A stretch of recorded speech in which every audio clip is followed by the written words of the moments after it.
Hello everyone, I would like to welcome you UN 75 Dialogue. Today we are going to talk about SDG 9, which is Industry, Innovation and Infrastructure.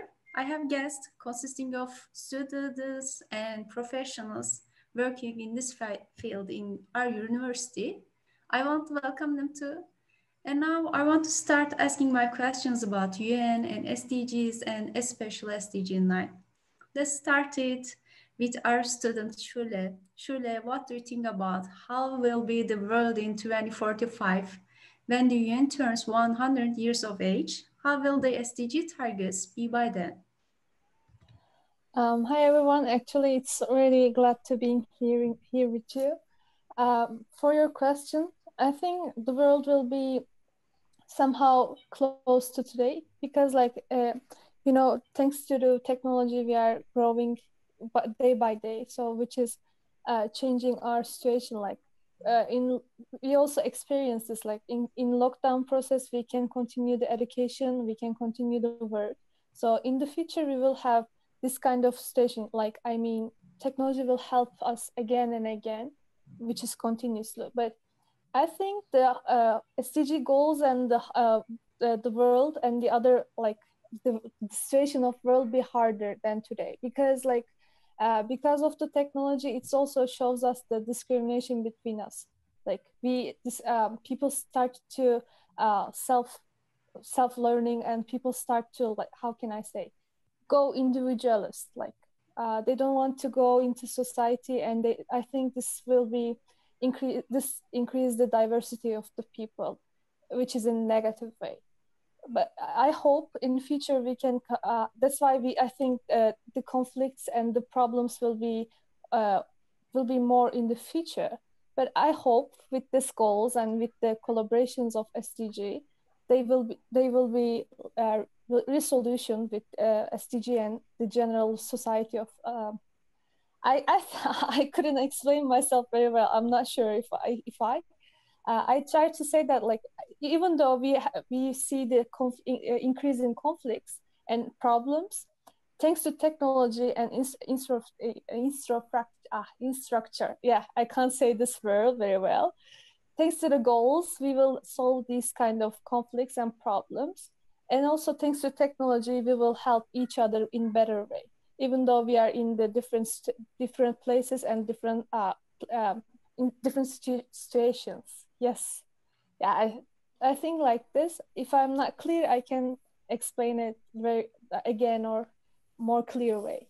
It's very clear, Shude. I understood that you are not very optimistic about it, and you think that the world will be the same like today, and maybe for the technology it will be worse. But with these works, with UN works, with all our efforts, you hope that it will be better in time. Yeah. Okay. Thank you very much. You also mentioned some obstacles, and Ramazan is also our student in Abdullah Gül University. Ramazan, what do you think about these obstacles and challenges, and what can UN do differently, and how can the UN change and reform? How can the UN better work with other actors? What do you advise the UN to do to address these challenges? I think economic and people is very obstacles. It is people who will ensure that these infrastructure are formed or not. Their lack of understanding of sustainable situation can be the biggest challenges. It may be problematic that they do not know how to sustainable or non-durable things actually develop in the world, and perhaps the situation can be opposite. And my opinion on the should increase the shape of the paths to be followed. For example, I think it is necessary to increase the education. more social education should be given. This education should be at the young age when we now social media seems to be more effective than national challenge channels. Considering this more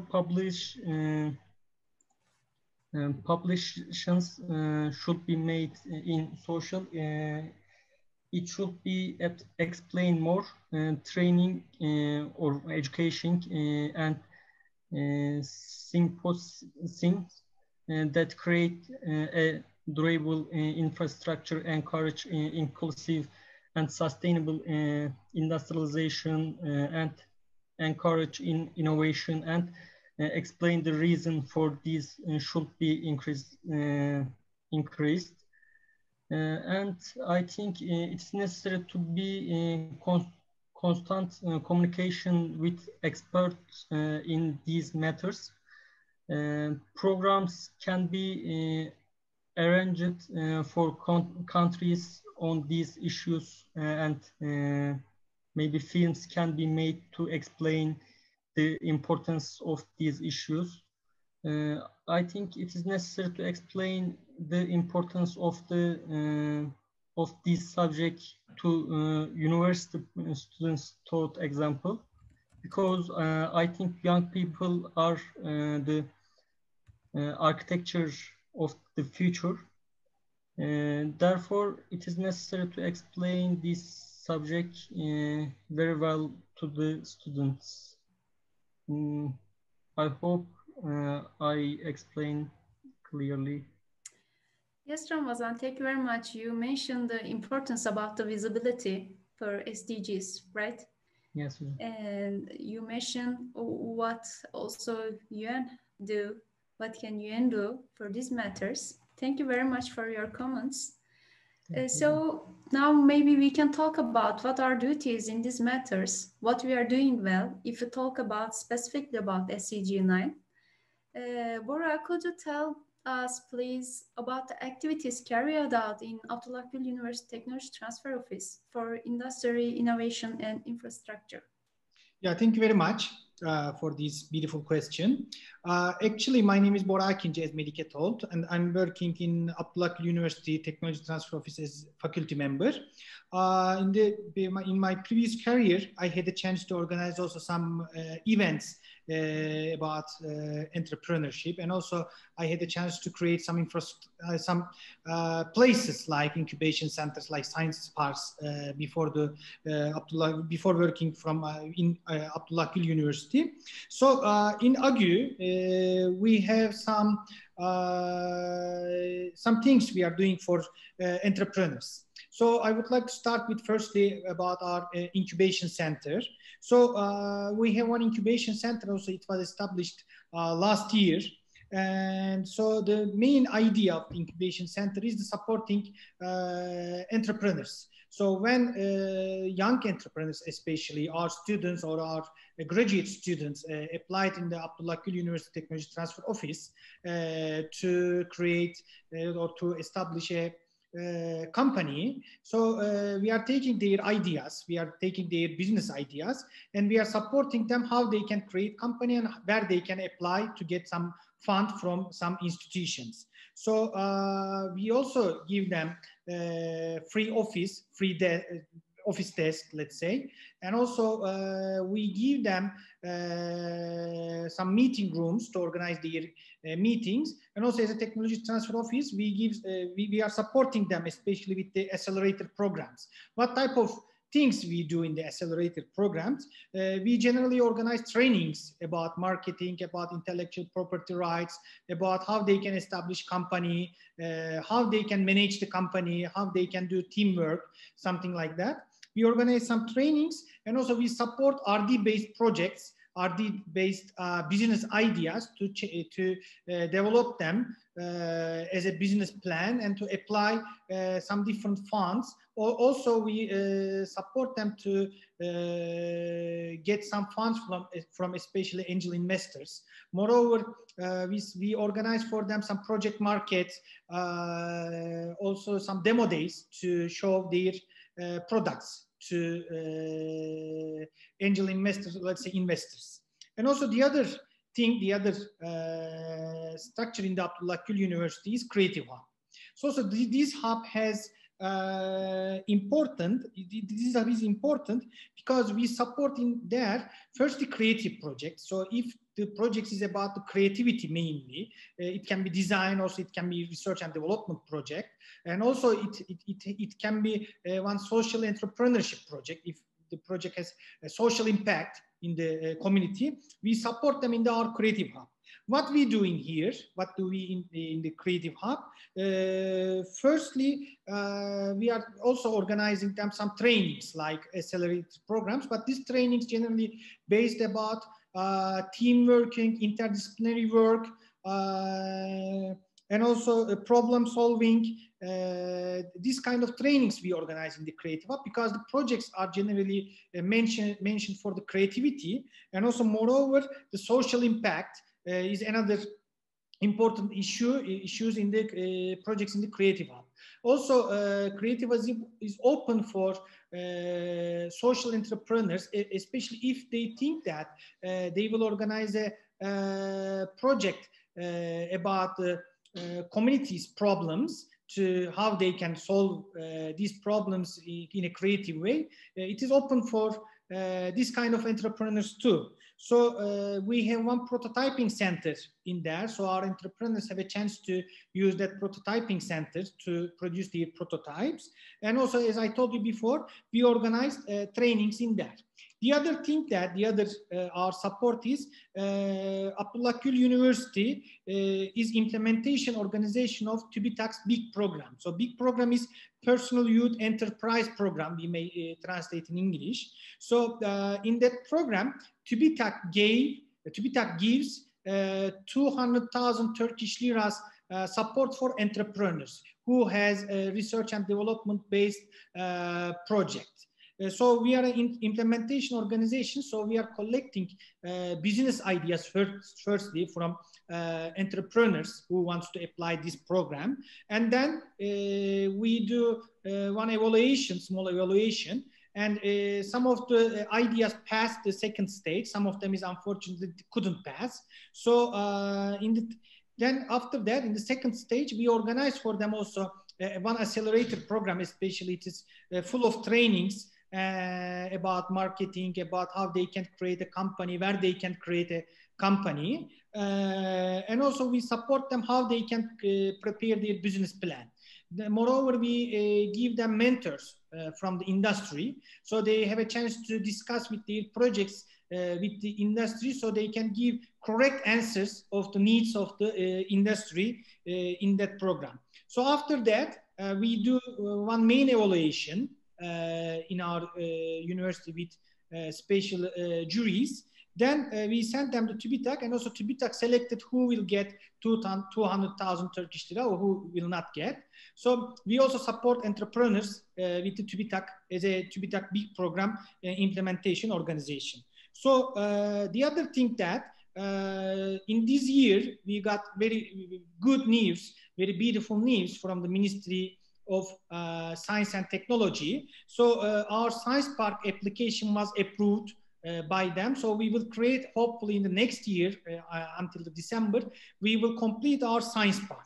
So in the Science Park, entrepreneurs has a chance to get some tax exemptions in there. So we will continue, we will also move our Creative Hub activities, incubation center activities in there. So when entrepreneurs establish their companies, they will have a chance to use tax exemptions in there. So this is also the other support of Abdullah Gül University Technology Transfer Fees. At least we have some protocols, some universities in the region. So we also support, we don't support only our students, AGU students also, or AGU staff. We also support in the TR72 in the regions, university students too. So our activities is open, firstly our students, then also the regional universities in our region. And also we support in the all students in Turkey, actually, finally.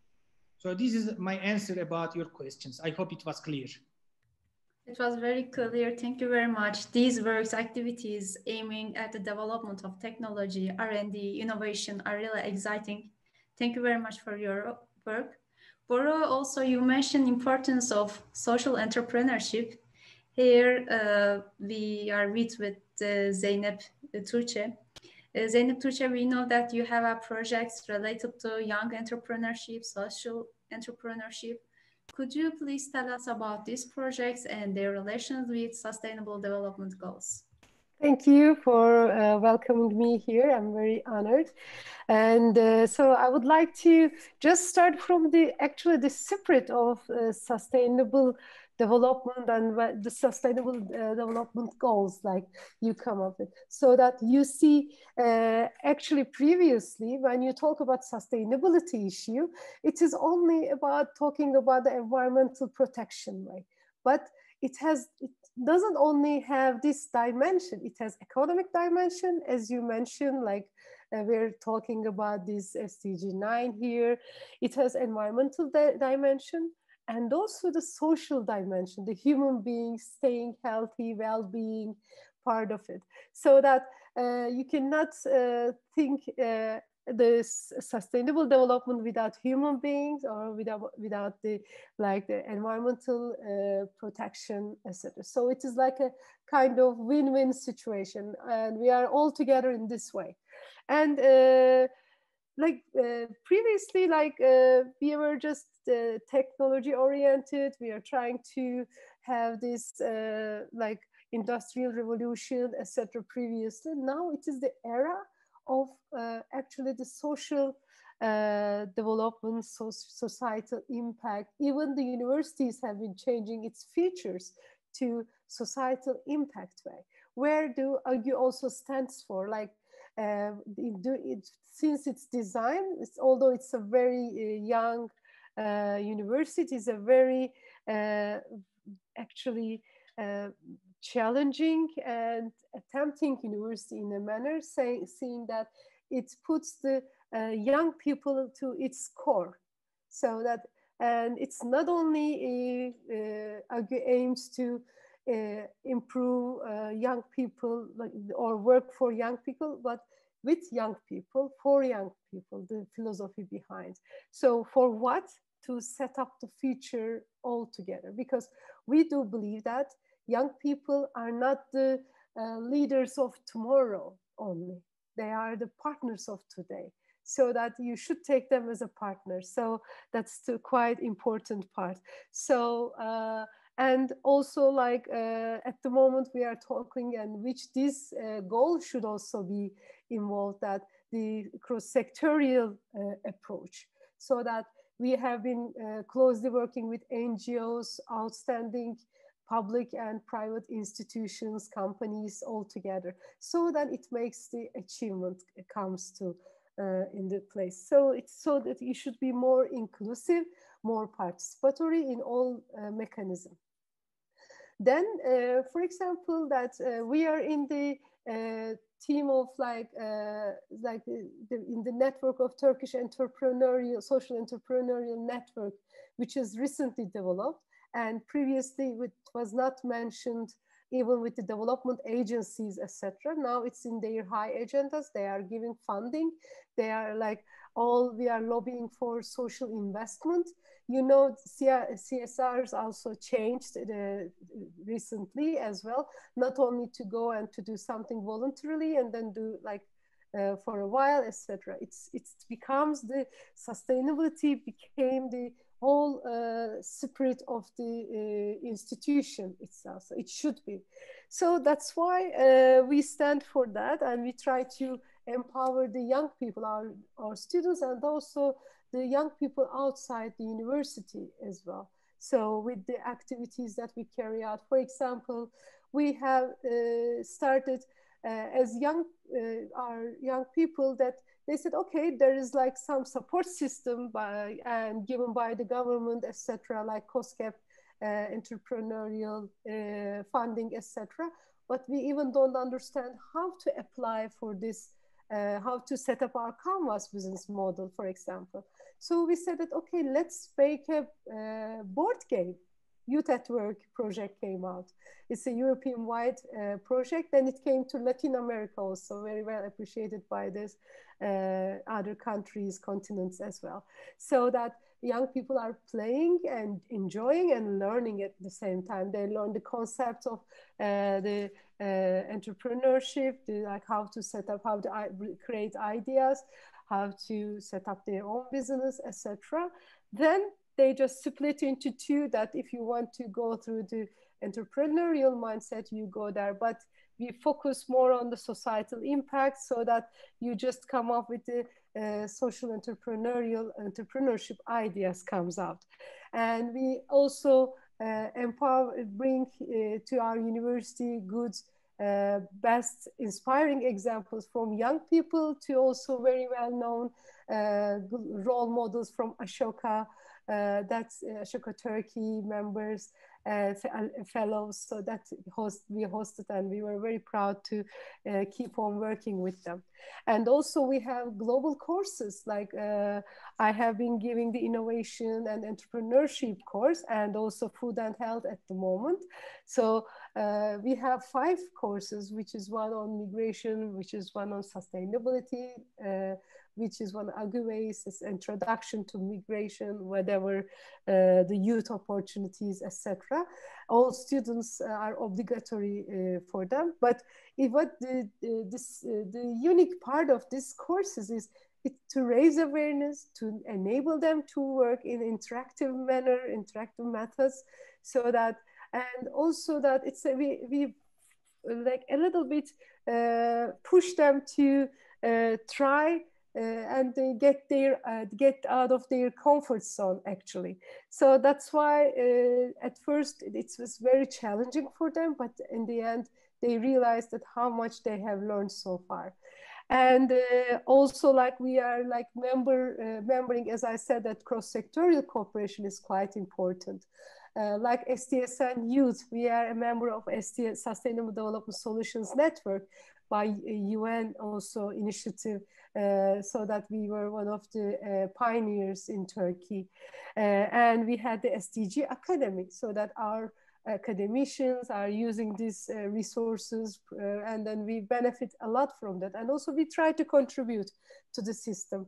And SDSN Youth section has also very actively working to just attract and raise awareness of the young people and also our society on the SDG goals, for example. So as far as I can say, that if you give the initiative to the young people, they really make the change. So to be the change maker is the spirit of this, all the goals, I think, so that the change makers will make these goals happen. So that's why I'm very optimistic for this future side that comes next.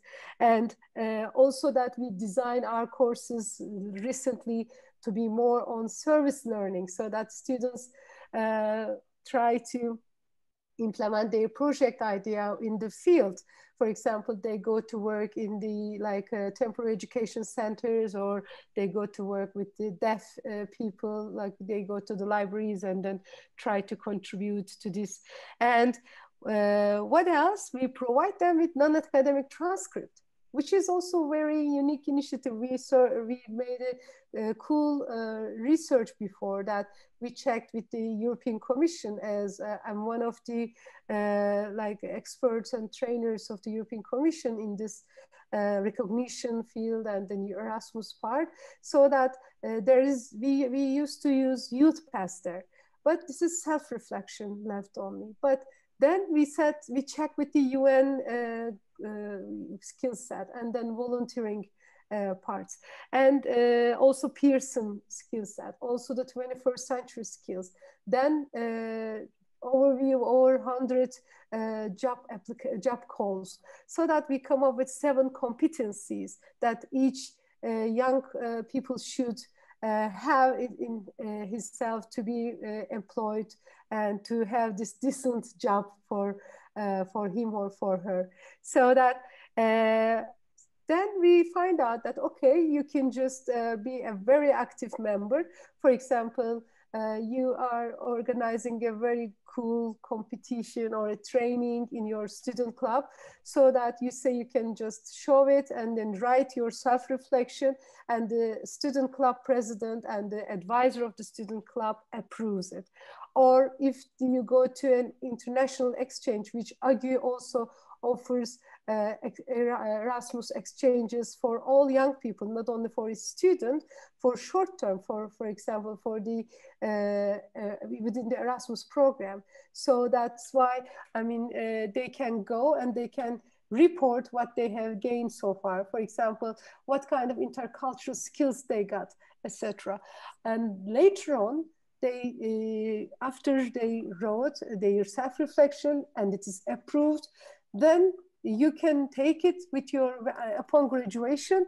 You will be able to take it as a official transcript, so that instead of your normal transcript, you have an extra non-academic transcript, which valorize your extracurricular activities, though, and which the ones, especially the ones that you really learned something, you really improved your skills, etc.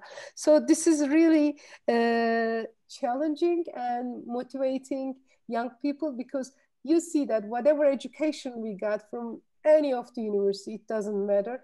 Like at the moment, it's like previously, for example, when I was at the undergrad level, the information, the knowledge that I received from the university, it will be helpful for me only for 15 years. It's okay. After my graduation, I found my job and I can stay in the job very easily. It's cool. But now it's not though. Like in 2 years maximum, the research says that it is over. You should learn how to learn. It's like life learning skills comes out. So that's why we are trying to empower the young people.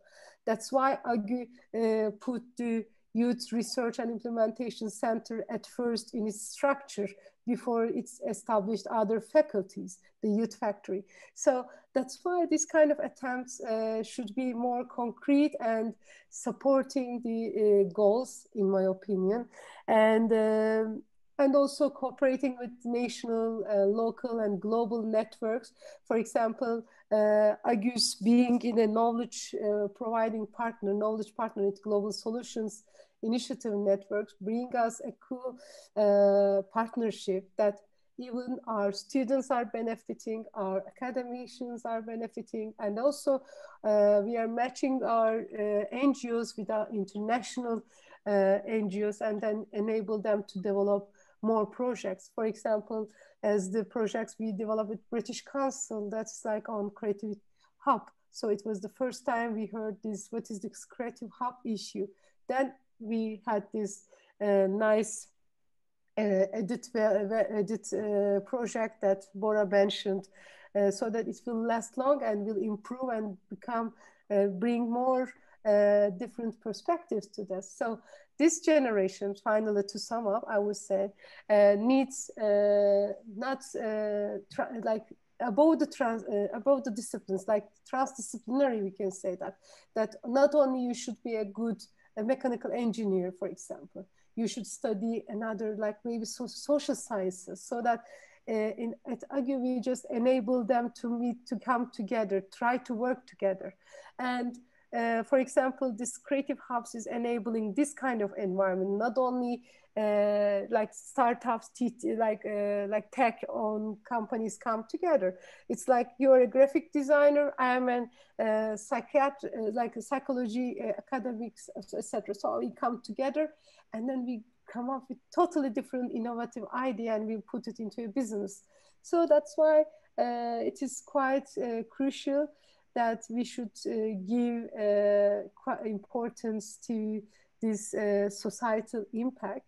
where we are very proud of us that AGU nominated twice at the moment, still going on in the higher levels with the higher, like Times Higher Education ranking in the societal impact. As a new born baby, I would say, it's a big achievement. And also in the Asian network, like the RURI rankings with our mobility experience that we come up with. So that's why let's focus on this social change, keep on that. This will save and support the goals of the UN, of all of us, for the human and earth sake, I would say. Sorry Thank for you very taking much, long. Zeynep. Yeah, thank you for reminding us the human while we are speaking on industry innovation. And you also mentioned, I totally agree all of things, but you said the information is everywhere, academical knowledge is everywhere. We can reach information very quickly. The important thing is today self-improvement, and being a good character is more important than knowing a knowledge. So thank you very much for your projects also. Now I want to close our panel, hoping that the world will be a better place with UN work. We hope all these problems will be solved 25 years from now. People all over the world can easily access the technology. Thank you very much for your participation again. Thank you. Thank you very much. Great.